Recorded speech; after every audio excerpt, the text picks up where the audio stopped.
Are we recording? We're recording to a black screen. Hello. There we go.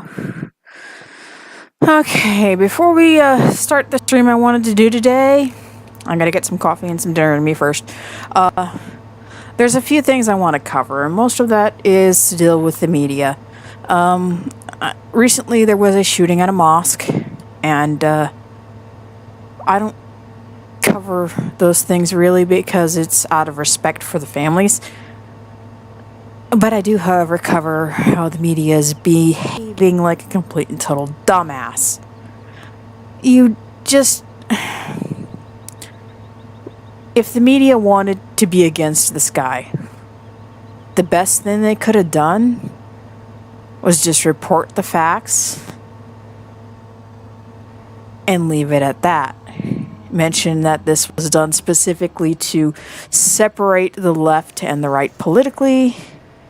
And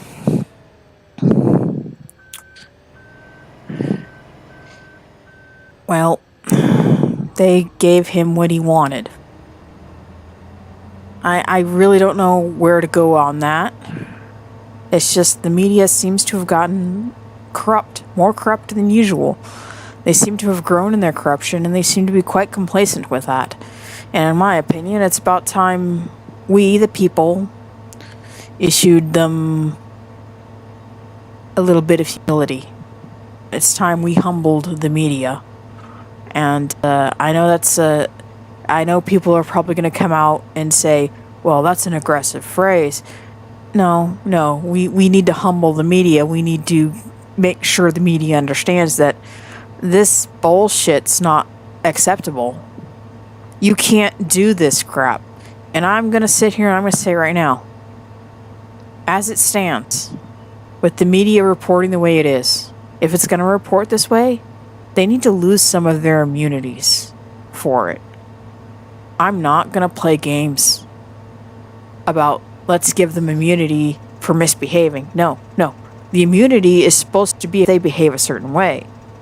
The idea behind it is when you're being unbiased and you're just reporting the facts, no one wants to hold you accountable for, it's a don't shoot the messenger thing. But the problem is, these people aren't being messengers. Not today. And if that means taking away their immunity until they learn to behave themselves again, then take it away. I'm not going to play this game of politics with you if you're not going to play it with me. But since the media has decided to be political with me, since YouTube has decided to be political with me, I'm going to be political right back. And you're not going to like it. Because I'm not one of those people that's on the left. I'm not one of those people that's on the right. I'm that idiot in the middle of the aisle of the plane. And I'm quite happy to be there, too. Because my world revolves around, I need the social structure in order to prosper. But I also need the protection of my rights. And in order to do that, I have to be the bad guy on both sides. I can't be here, I can't be there. It's just something that I'm stuck in between on. And a lot of people are in my place, and when it came to elections, it used to be we were the people that made the decisions. Because if you gave us an excuse to vote for you, that's exactly what we would do. But now, we're given only one choice, and that's scorched earth, you bastards. By that, I mean specifically not supporting anything that is not going to benefit us in the future. In the long run, right now, the far left has decided that it doesn't want to benefit us in the future, that it wants to keep us in a position where we are dependent upon them, but they're not giving us anything. They're not giving us a reason. They're saying everything's gonna be okay. We're gonna get you out of this mess, but they're the ones that put us in this mess. You don't think we don't notice you? You don't think we don't know you're behind it? We know you're behind it. We're the black pillars of the community, dumbass. We don't care what side of the road you're on. If you run us over, you're gonna pay. That being said, we also have another example of the media being a little too friendly towards something it probably shouldn't be, and that is with Captain Marvel. The movie was an outright disaster, and I'm going to tell you why I think it was a disaster. Brie Larson can't act her way out of a paper bag. To be honest, Brie Larson is the worst person to pick for the role, and if I had to decide, I would have picked someone who at least was able to act like a goddamn legend. I would have gotten the best female actress I could have, even if I had to go with the black Monica Rambeau as Captain Marvel. It would have been a woman of color, if it meant I got the best actress I could on that damn stage.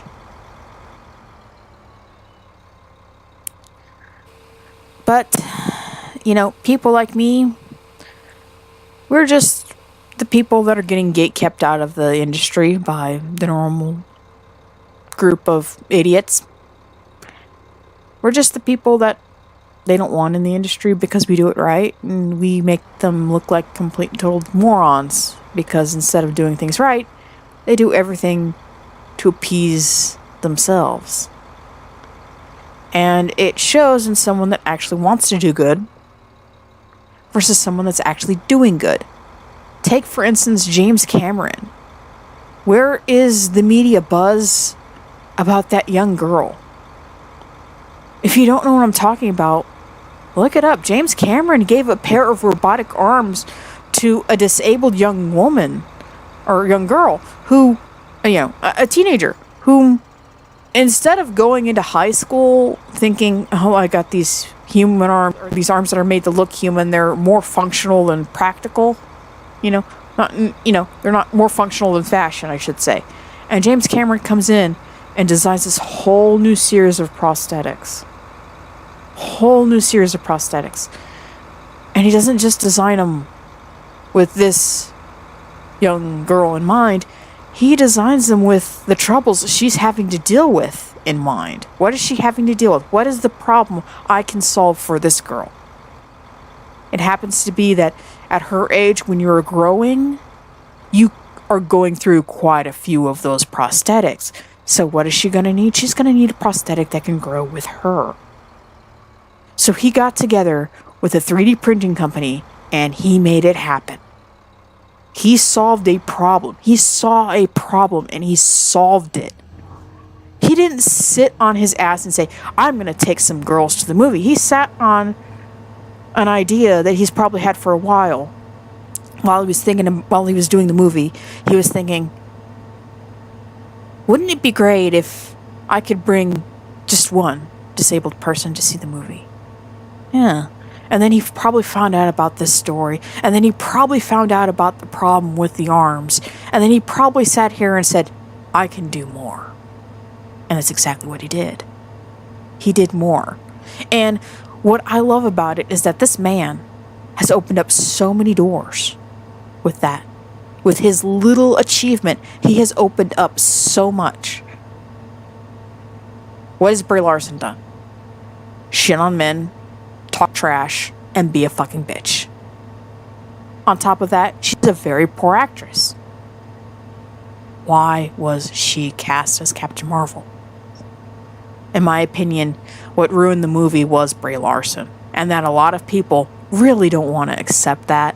That's exactly what it is. And that's exactly what happened. Brie Larson can't act her way out of a paper bag.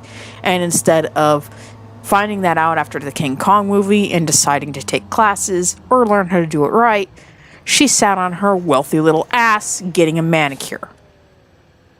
Brie Larson's not going to shed a tear losing money. Brie Larson's not going to go bankrupt overnight. Brie Larson is basically an entitled little white bitch. There's no way around it. You can't hide that fact. And the reason you can't hide that fact, ironically enough, is Brie Larson herself.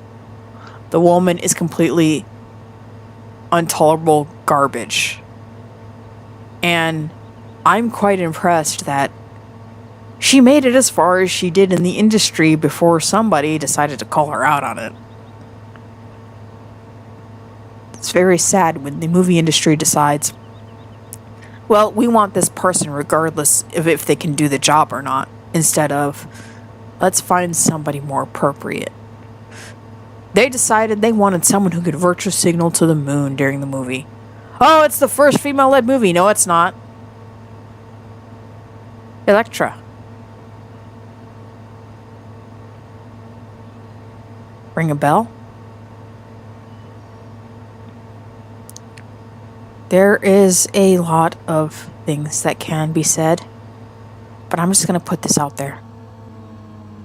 Captain Marvel was not the first Marvel movie to feature a woman lead.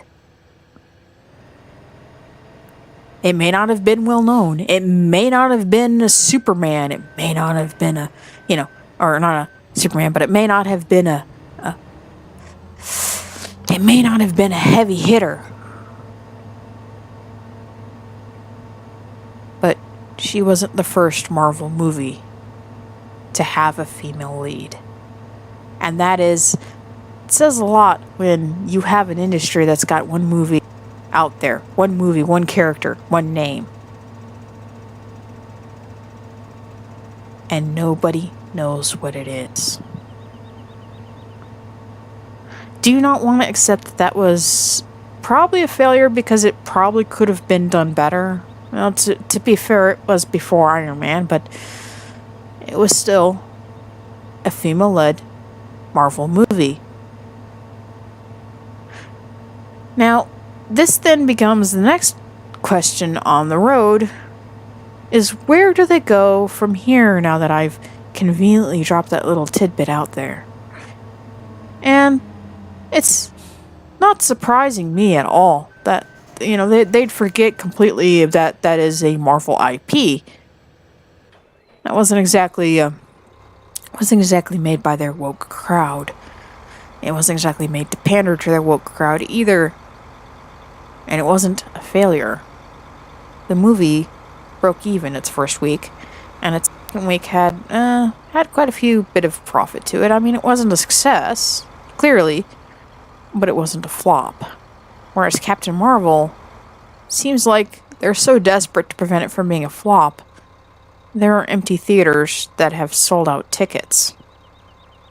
I'm not sure if you're aware of this. A movie theater makes its money off refreshments, butts in seats. If the movie is not getting butts in seats, it's not staying on the roster. If they sell tickets, they don't count that as butts in seats. What they count as butts in seats is actually when they have to go in and they can see butts in seats. If they can see people, they're going to keep it on the roster. I wouldn't be surprised if within the next few weeks, Captain Marvel suddenly gets shadowed out of the theaters. It's a disaster. It's a disaster they don't want to admit it's a disaster. And it's a disaster because, quite frankly, to be honest, even if it's a meh movie, Brie Larson can't act worth a shit. And if you're going to have a meh movie, get a really damn good actress with a really hot body. And yeah, that is because Hollywood knows sex sells. And this is ridiculous, that you would constantly perpetrate that women should feel empowered to be in whatever job they want to, but you don't want to give the job to a woman that's proud to be eye candy. How pathetic are you?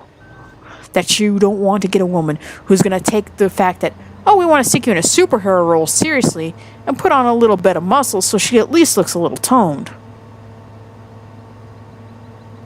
How pathetic are you that you'd rather put rich girl, oh, I'm going to break a nail, Brie Larson, up on the silver screen instead of